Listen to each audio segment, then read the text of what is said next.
Quelle est la relation que nous vivons entre vivre une déception et se jeter dans une compensation?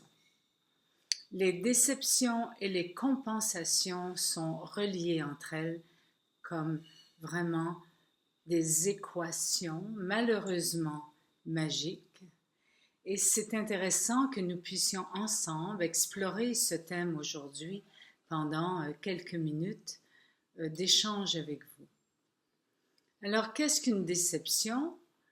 Eh bien, vous connaissez certainement ce qu'est une déception. Cette impression que nous avons été déçus par quelqu'un, par nous-mêmes. Et la déception entraîne souvent de la tristesse, un sentiment de chute à l'intérieur de nous, un mal-être, une fatigue, une envie de pleurer ou même de la colère. Chaque fois que vous vous sentez déçu par quelque chose, je vous invite à prendre responsabilité de votre déception. Et évidemment, ce n'est pas ce que nous, humains, nous faisons. Habituellement, quand nous sommes déçus, nous accusons les autres de nous avoir déçus ou les événements de la vie de nous avoir déçus ou une exploration dans une profession de nous avoir déçus. Si nous prenons quelques minutes à chaque fois que nous vivons des déceptions pour s'arrêter et contempler si je me sens déçu. Et quelquefois, notre ego ne veut pas le reconnaître, ne veut pas reconnaître que, là, en ce moment, je suis déçu de quelque chose. Quelquefois, à l'intérieur de nous, il y a des jugements qui viennent et qui vont faire que nous ne voulons pas reconnaître que nous vivons une déception. La déception, en elle-même, ressemble à une désillusion. Évidemment qu'entre déception et désillusion, le degré et la charge émotionnelle est beaucoup plus grande. Je peux être dans une déception de quelque chose que j'ai vécu et je peux aussi être dans une désillusion.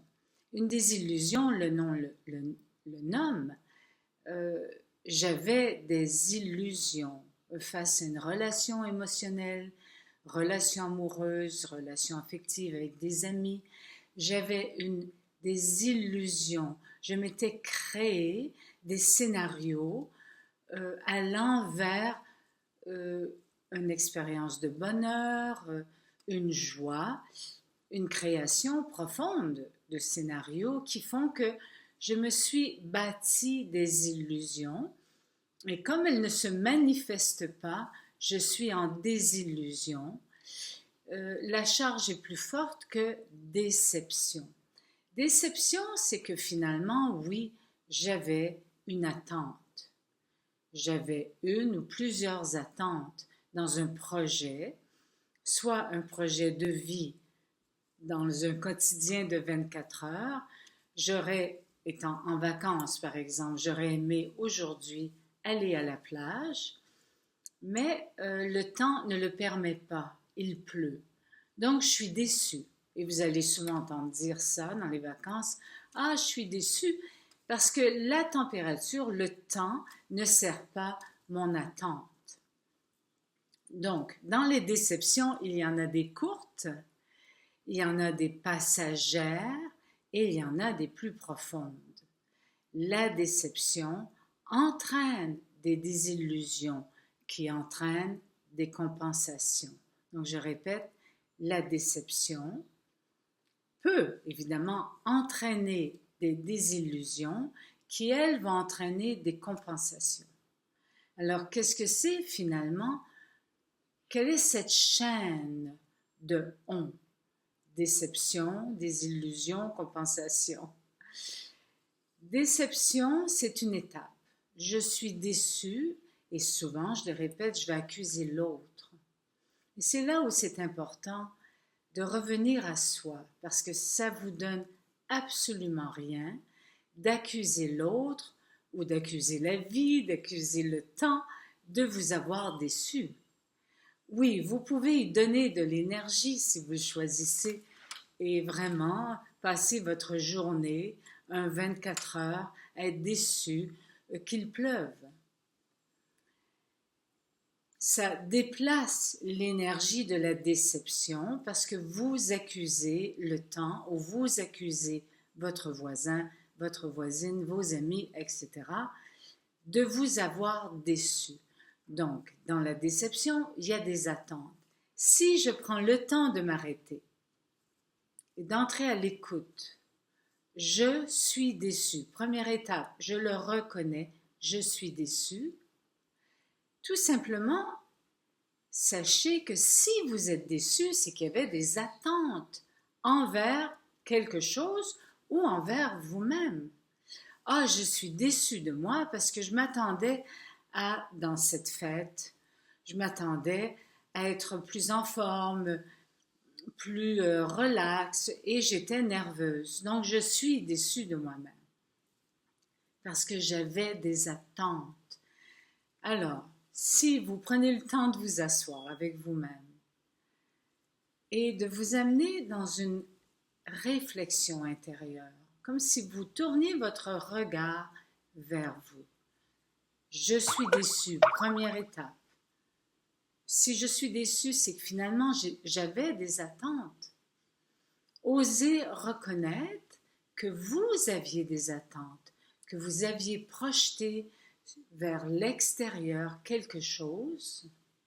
Et ces attentes, elles sont naturelles. Nous sommes aussi humains et nous sommes aussi divins. Dans notre divinité, où les maîtres spirituels vont vous enseigner de vivre sans attente, d'être toujours émerveillé comme un enfant parce que la vie vous amène, parce que les autres vous amènent, cette joie profonde du cœur, cette sagesse de vivre sa vie sans attente. C'est toute une pratique, croyez-moi, et dans notre dimension humaine, nous avons des attentes sur tout. Souvent, elles sont semi-conscientes, elles sont inconscientes ou elles sont conscientes. Si je suis déçue, c'est parce que j'avais une attente ou des attentes.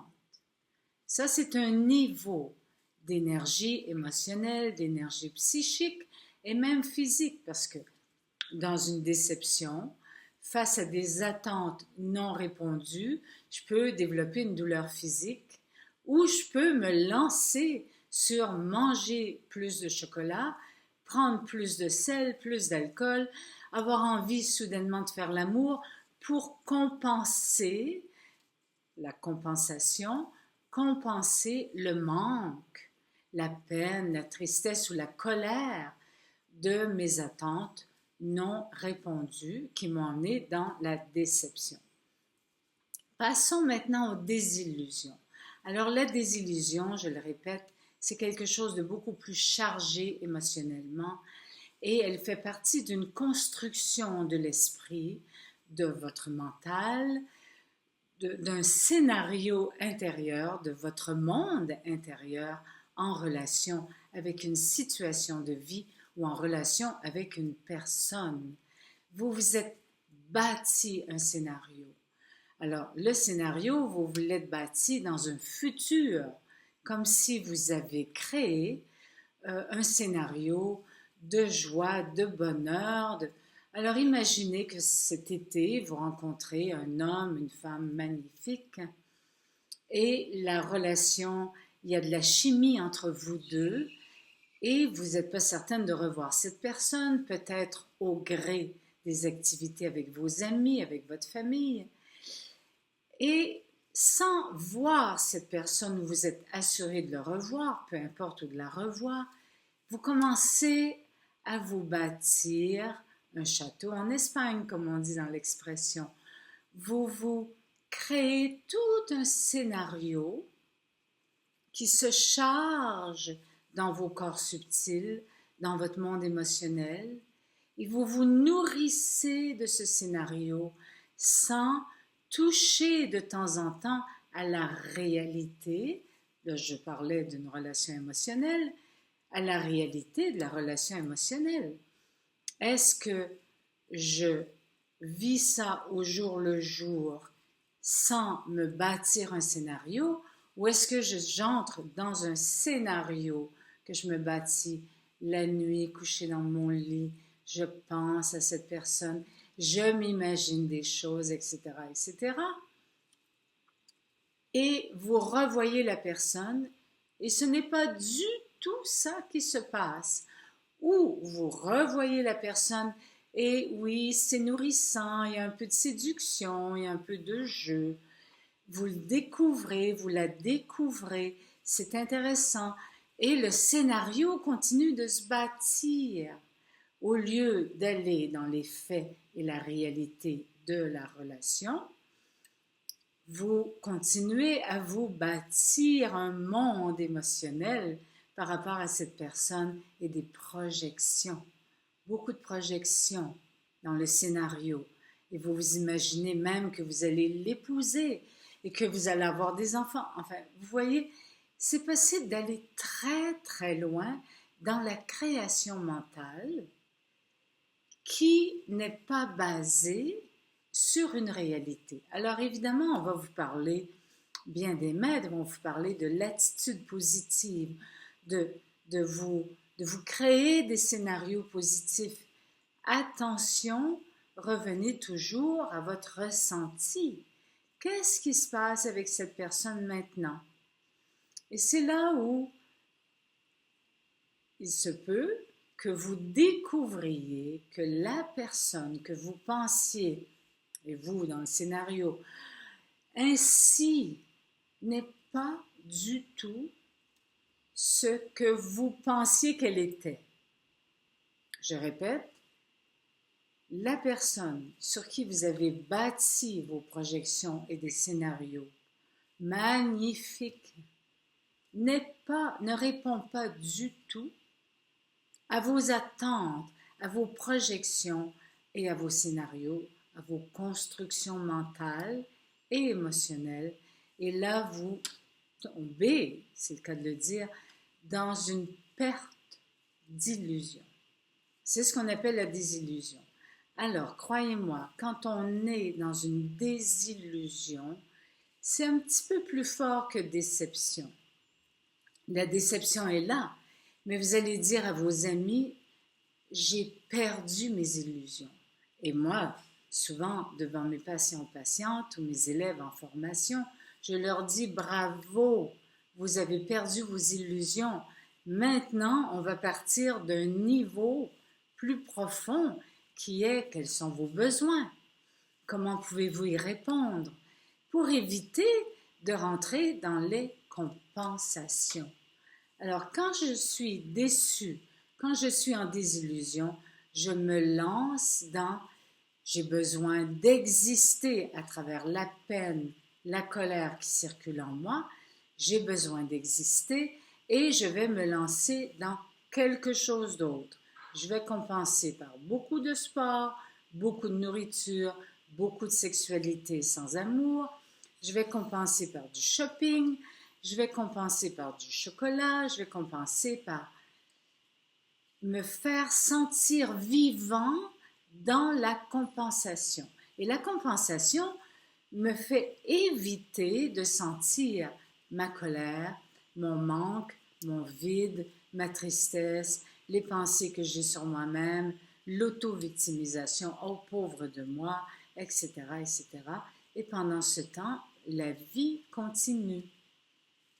La compensation vous donne un peu de dopamine, un peu beaucoup de sucre dans le sang, vous stimule, dépendamment de la compensation évidemment, et vous vous sentez à nouveau, nouveau, vivant, vivante, droit et droite à nouveau, pour après ça rechuter dans un état pire, d'un état un petit peu plus dépressif, déçu de la vie, parce que vous pensiez que l'auto nouvelle que vous vous êtes achetée pouvait compenser le vide, le manque le vide et le vide de vous-même.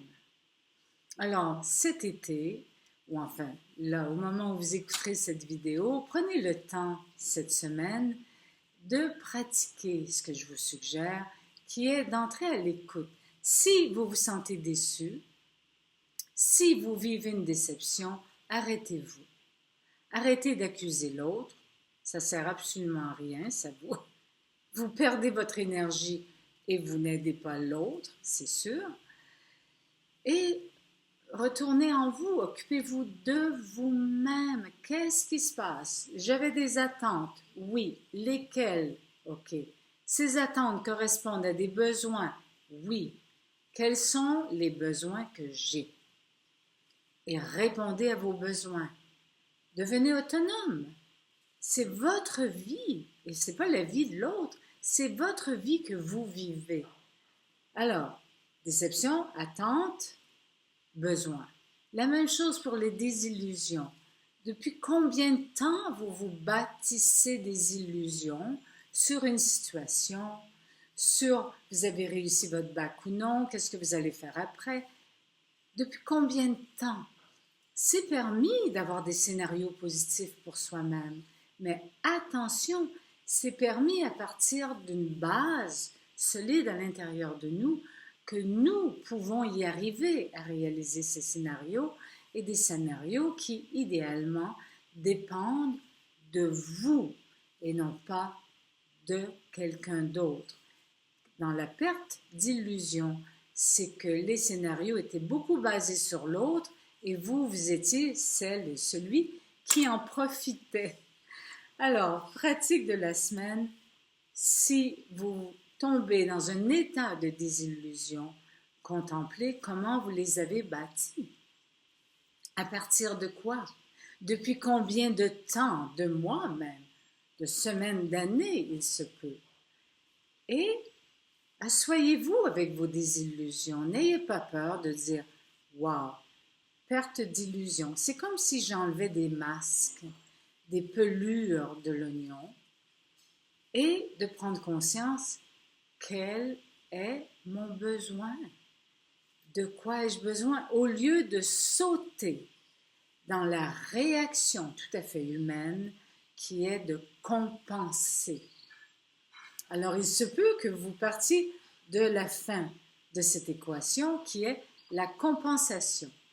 Vous dites, oh wow, j'ai fait beaucoup d'heures de course, je suis en train de me blesser les genoux. Qu'est-ce que je suis en train de compenser? Donc, vous partez de la compensation. J'arrête pas de boire de l'alcool ces temps-ci. Qu'est-ce que je compense? Et vous retournez à « Ah oui, c'est parce que je suis déçue. Ah oui, c'est parce que je suis dans un manque. » Ah là là, voilà que l'on m'appelle. C'est le temps de clore cette rencontre. Vous pouvez partir de la compensation et retourner jusqu'au manque, jusqu'à la déception, la désillusion, et reprendre votre vie en main, répondre à vos besoins, devenir autonome, vous aimer, retrouver l'émerveillement de l'enfant dans vivre son quotidien. Merci beaucoup. À très bientôt.